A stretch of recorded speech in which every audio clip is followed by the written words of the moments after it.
Good morning, all of you. Welcome in our classes. Let's continue our previous session. So we are discussing about chemical reactions of alcohols and phenols. Now in this session we are discussed about reaction involving cleavage of oxygen and hydrogen bond. Reaction वो reaction जिसमें oxygen and hydrogen के बीच का bond break होगा. So first one, acidity of alcohols and phenol. जो alcohols होते हैं it is acidic. Okay, so first है इसमें कैटेगरी है reaction with metal. Alcohols and phenols react with active metal such as sodium, potassium and aluminium to yield corresponding alkoxide, phenoxide and hydrogen. आपको पता है whenever metal react with acid it produce hydrogen. So if alcohol also react with metals then it produce hydrogen gas and this is sodium and ये RO जो group होता है RO group इसको बोलते हैं alkoxide. So this is sodium alkoxide. Okay, so see this is tert butyl alcohol, this is 3 degree alcohol and react with aluminium. So ये reaction करेगा तो यहाँ से प्रोड्यूस होगा aluminium tert butoxide, aluminium 3 degree tert and butoxide 1 2 3 4 and hydrogen gas is produce. Phenol react with sodium and produce sodium phenoxide. This is sodium and this is phenoxide group. Okay, so in addition to this phenol react with aqueous sodium hydroxide to form sodium phenoxide. इसके अलावा phenol also react with aqueous sodium hydroxide. This is sodium hydroxide and it reacts with alcohol. This is base and this is phenol. So here also sodium phenoxide is generated and water is produced. So this above reaction shows that alcohols and phenols are acidic in nature. ये जो 3 reaction मैंने आपको बताई, it's proved that alcohols and phenols are acidic in nature. In fact, alcohols and phenols are Bronsted acid. कौन से acid होते हैं ये?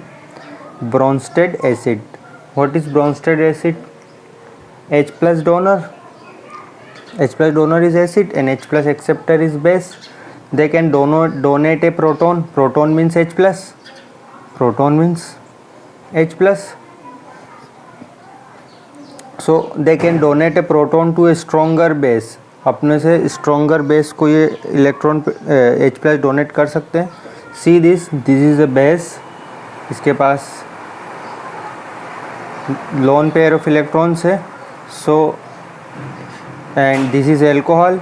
ये अपने इलेक्ट्रॉन पेयर इसको डोनेट करेगा, यहाँ से H प्लस रिमूव हो जाएगा और ये 2 इलेक्ट्रॉन इस तरफ रिमूव हो जाएंगे. सो यहाँ से कॉन्जुगेट एसिड बनेगा एंड कॉन्जुगेट बेस बनेगा. Okay, so this reaction shows that alcohols and phenols are acidic in nature. Next, acidity of alcohol के बारे में हम थोड़ा और डिस्कस करने वाले हैं.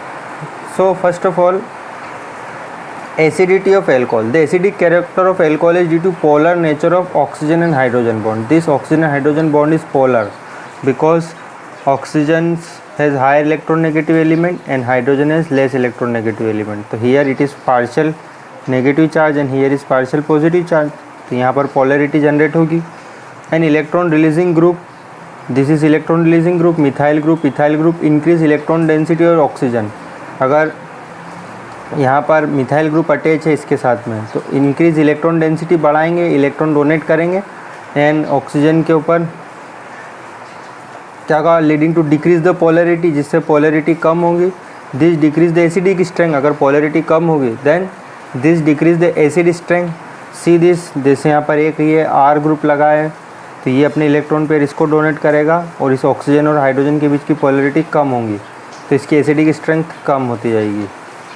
ठीक है, this decrease the acidic strength. For this acidic strength of the alcohol decrease in the following order. ये एसिडिक स्ट्रेंथ का ऑर्डर है. Primary alcohols is more acidic then secondary and secondary is more acidic then tertiary. मतलब अगर इसके साथ इस alcohol के साथ जितने ज़्यादा इलेक्ट्रॉन रिलीजिंग ग्रुप लगे होंगे उसकी एसिडिक स्ट्रेंथ कम होती जाएगी. Means electron releasing group decrease the acidity. तो यहाँ पर इलेक्ट्रॉन रिलीजिंग ग्रुप है जिसकी वजह से इसकी एसिडिटी कम हो जाएगी. यहाँ पर 2 इलेक्ट्रॉन रिलीजिंग ग्रुप है तो एसिडिटी और कम हो जाएगी. Here 3 electron releasing group and acidity is more decreases. So ये ऑर्डर आपको याद रखना है primary, second and tertiary alcohols का.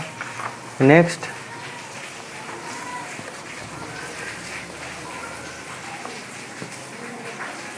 Alcohols are higher weaker acid than water. अगर हम एल्कोहल और वाटर का कंपैरिजन करें, एल्कोहल जो होते हैं वो वीक एसिड होते हैं, वाटर से कमज़ोर एसिड होते हैं। This can be illustrated by the reaction of water with an alkoxide.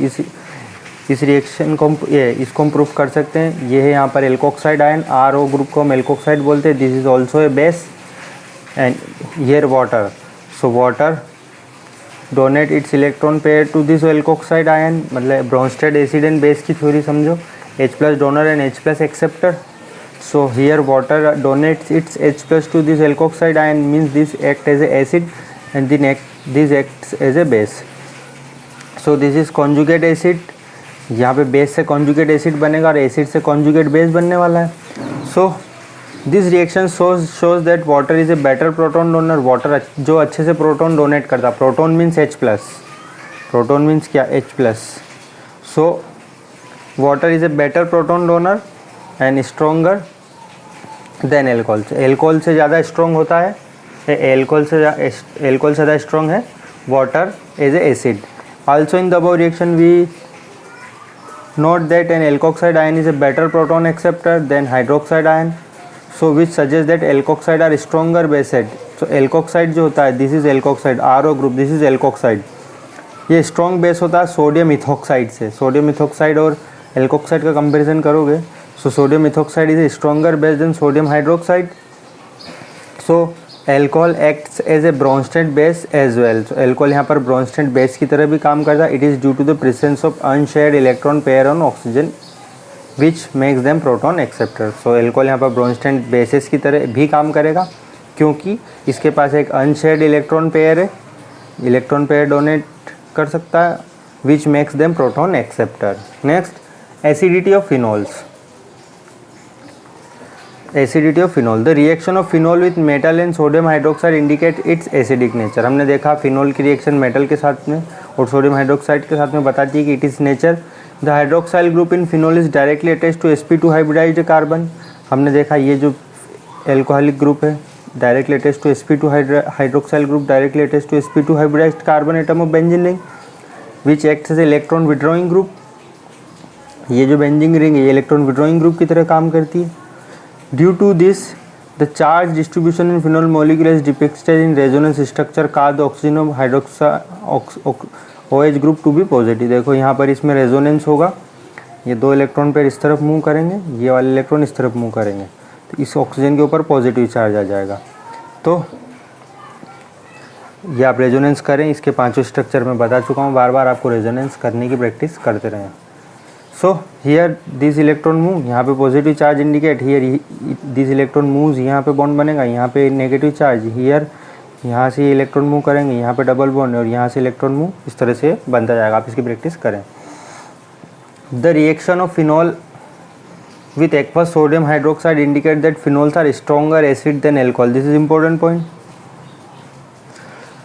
Aqueous sodium hydroxide के साथ जब फिनॉल रिएक्ट करता है तो ये इससे इंडिकेट होता है कि फिनॉल्स जो होते हैं स्ट्रॉन्गर एसिड होते हैं देन एल्कोहल से. Phenol are stronger acid than alcohol. Alcohol से ज़्यादा स्ट्रॉन्ग होते हैं फिनॉल्स. एंड वाटर, सो वाटर सबसे वीक एसिड कौन सा हुआ? एल्कोहल. उससे स्ट्रॉन्ग हुआ वाटर एंड सबसे स्ट्रॉन्गर एसिड हुआ phenols.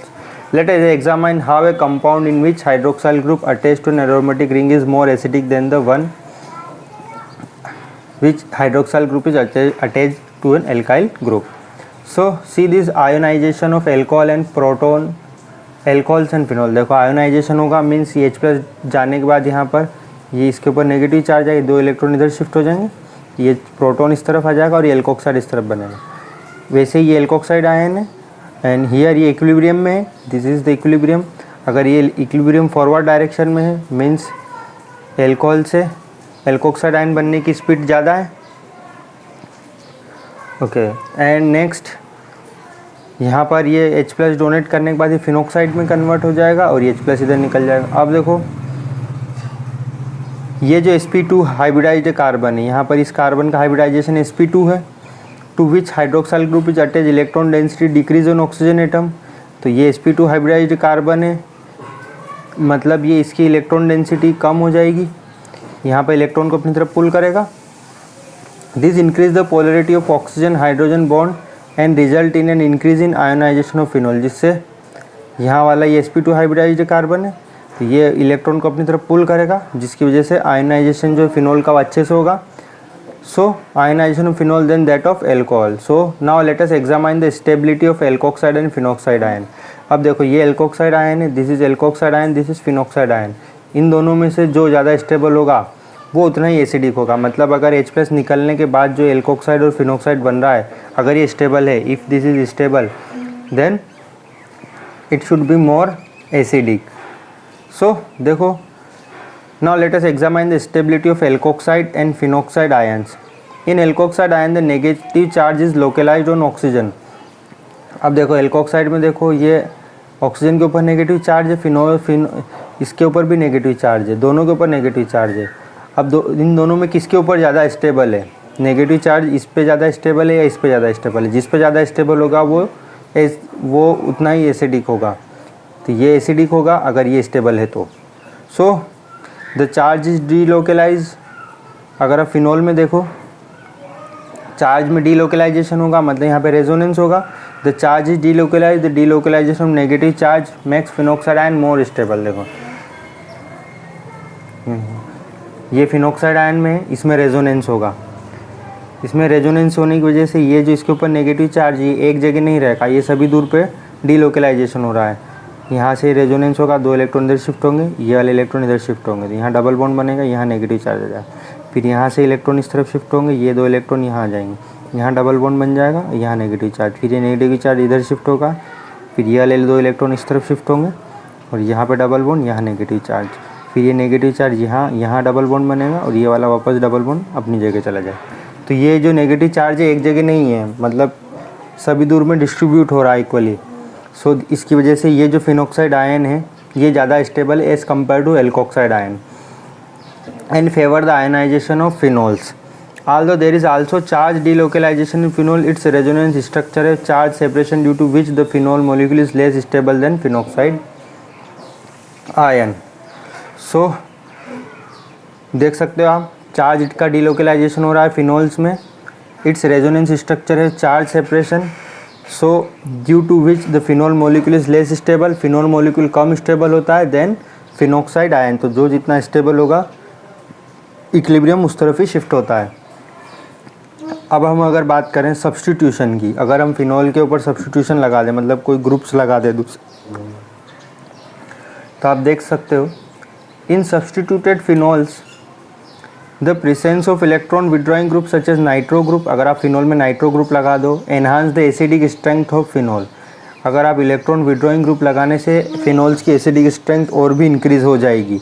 This effect is more pronounced when such A group is present at ortho and para position. अगर आप ऑर्थो पैरा पोजीशन पे कोई इलेक्ट्रॉन विड्रॉइंग ग्रुप लगाते हो तो उसकी एसिडिक स्ट्रेंथ और भी इंक्रीज हो जाएगी. It is due to the effective delocalization of negative charge in phenoxide ion. क्यों? क्योंकि नेगेटिव चार्ज का अच्छे से डीलोकलाइजेशन होगा फिनॉक्साइड आयन में. On the other hand electron releasing group, अगर आपने इलेक्ट्रॉन रिलीजिंग ग्रुप लगाया फिनॉल में, so such as alkyl group in general do not favour the formation of phenoxide ion, जिससे फिनॉक्साइड आयन नहीं बनेगा and उसकी acidic strength decrease होगी. Example cresol for example are less acidic than phenol. Cresol आपको पता ही क्या होता है, जिसमें 2 CH3 ग्रुप लगे होते हैं इस तरह से. ये मेटाक्रिसोल है, ठीक है. और अगर फिनॉल है, इन दोनों का कंपैरिजन करोगे आप, ये फिनॉल है, ओके. ये देखो यहाँ पर पीके वैल्यू दे रखी है. देखो ऑर्थो पोजीशन पे आपने नाइट्रो ग्रुप लगाया, ऑर्थो नाइट्रो फिनॉल. ये ऑर्थो पोजीशन पे आपने नाइट्रो ग्रुप लगाया NO2 C6H4, this is phenyl and this is OH. This is ये फिनॉल है एंड ये ऑर्थो ग्रुप नाइट्रो ग्रुप लगा रखा है. इसकी पीके वैल्यू 7.2, मेटा पोजीशन पे 8.3, पैरा पोजीशन पे नाइट्रो ग्रुप लगाते हैं पैरा नाइट्रो फिनॉल तो 7.1. तो देखो ये पीके वैल्यू जितनी कम होगी वो फिनॉल उतना ही ज़्यादा एसिडिक होगा. अब हमने कोई ग्रुप नहीं लगाया, सिंपली फिनॉल ले लिया C6H5, तो इसकी पीके वैल्यू 10. ऑर्थो क्रिसोल, यहाँ पर ऑर्थो पोजीशन पे CH3 ग्रुप लगाया है, ऑर्थो पोजीशन पे CH3 ग्रुप मतलब इलेक्ट्रॉन डोनेटिंग ग्रुप है, ये इलेक्ट्रॉन रिलीजिंग ग्रुप. तो इसकी पीके वैल्यू देखो ज़्यादा है 10.2, मेटा पोजीशन पे लगाया 10.1, पैरा पोजीशन पे लगाया 10.2, और एथेनॉल है, ये सिंपल एल्कोहल है, इसकी पीके वैल्यू 15.1, मीन्स ये सबसे कम एसिडिक है। ओके, सो ये याद रखना बहुत इम्पोर्टेंट है, ये इससे आपका ऑर्डर पूछा जाएगा अरेंज करने का। Okay, so electron withdrawing group increase the acidic strength and electron releasing group decrease the acidic strength. See this, ये क्वेश्चन दे रखा है यहाँ पर, arrange the following compound in increasing order of their acidic strength. इन compound को इनके increasing order of their acidic strength में जमाना है। Propanol 2,4,6 trinitrophenol, 3 nitrophenol, 3,5 dinitrophenol, phenol and 4 methyl phenol. तो देखो सबसे पहले एल्कोहल की एसिडिक स्ट्रेंथ सबसे कम होती है, तो सबसे नंबर 1 पे आ जाएगा प्रोपेनॉल। उसके बाद में फिनॉल, एल्कोहल के बाद उससे ज़्यादा एसिडिक कौन होता है? फिनॉल। फिनॉल से ज़्यादा एसिडिक कौन होगा? नहीं सॉरी, सबसे ज़्यादा होगा प्रोपेनॉल, एल्कोहल, फिर उसके बाद होगा जब इलेक्ट्रॉन विड्रॉइंग ग्रुप लगे हो, फिनॉल इलेक्ट्रॉन रिलीजिंग ग्रुप लगे हो, तो 4 मिथाइल, ये मिथाइल ग्रुप लगा है फिनॉल के साथ में, तो ये थोड़ा कम एसिडिक होगा। उसके बाद सिंपल फिनॉल के बाद में सबसे इलेक्ट्रॉन विड्रॉइंग ग्रुप जितने ज़्यादा होंगे उतनी एसिडिक स्ट्रेंथ उतनी ज़्यादा होगी। यहाँ पे एक विड्रॉइंग ग्रुप है तो ये फिर आ जाएगा, यहाँ पे 2 विड्रॉइंग ग्रुप है तो अगले नंबर पे ये आएगा, एंड सबसे लास्ट में 2,4,6 ट्राइनाइट्रोफिनॉल। ये अरेंज करने का आपसे पूछा जाएगा एग्ज़ाम में। ओके, सो प्लीज़ इसको अच्छे से पढ़ें इस टॉपिक को, और इसकी प्रैक्टिस भी करें। नेक्स्ट रिएक्शन है यहाँ पर, second reaction esterification. This is another important reaction. Ester का formation, alcohol and phenols react with carboxylic acid, carboxylic acid से रिएक्ट करेंगे, एसिड क्लोराइड से रिएक्ट करेंगे, एंड एसिड एनहाइड्राइड से, और एस्टर बनाएंगे। Carboxylic acid RCOOH, acid chloride RCOCl, this is acid chloride, acid anhydride RCOO,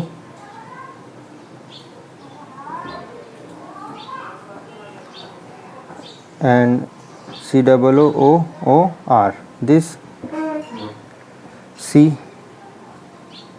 okay, and एक और oxygen बीच में।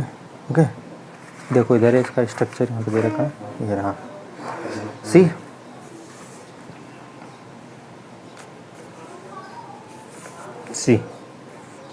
This is alcohol and this is phenol. अगर OH के साथ में R ग्रुप है तो एल्कोहल, अगर एराइल ग्रुप है तो फिनॉल। और एसिड, ये दिस RCOOH एसिड, तो ये दोनों मिलके in the presence of H+, यहाँ पे एस्टर का फॉर्मेशन करेंगे। दिस इज एस्टर, ये RCOOR। Okay, so alcohol and acid react with each other and form ester and water molecule. Here alcohol और phenol also, this is acid anhydride, इसको हम acid anhydride बोलते हैं। RC acid anhydride का formula, इसको देख लीजिए आप। In the presence of H+, here also formation of ester and RCOOH। Here alcohol और फिनॉल दोनों में से कुछ भी, this is acid chloride RCOOCl in the presence of pyridine, और ये आल्सो यहाँ पर formation of ester and HCl बनने वाला। See this, the reaction with carboxylic acid and acid anhydride is carried out in the presence of small amount of concentrated sulphuric acid. अगर आपको carboxylic acid और acid anhydride की reaction करानी, ये और ये वाली रिएक्शन सेकंड वाली, तो आपको यहाँ पर थोड़ा सा एसिड की ज़रूरत पड़ेगी। This reaction is reversible and therefore water is remove. ये रिएक्शन देखो रिवर्सिबल है, see this reaction is reversible, ये रिएक्शन रिवर्सिबल है। तो आप यहाँ पर इस वाटर को हटाते जाओ, रिमूव करते जाओ, जिससे कि ये फॉरवर्ड डायरेक्शन में रिएक्शन आगे बढ़ती जाएगी according to Le Chatelier principle, class 11th में बताया था आपको। ओके, इसके अलावा the reaction with acid chloride. Okay, we will discuss this topic in our next session. Okay, thank you, please revise it and please practice it. जो भी हमने पढ़ा उसकी प्रैक्टिस करें, इसको हम एक बार और देखेंगे। Okay, bye bye, thank you very much.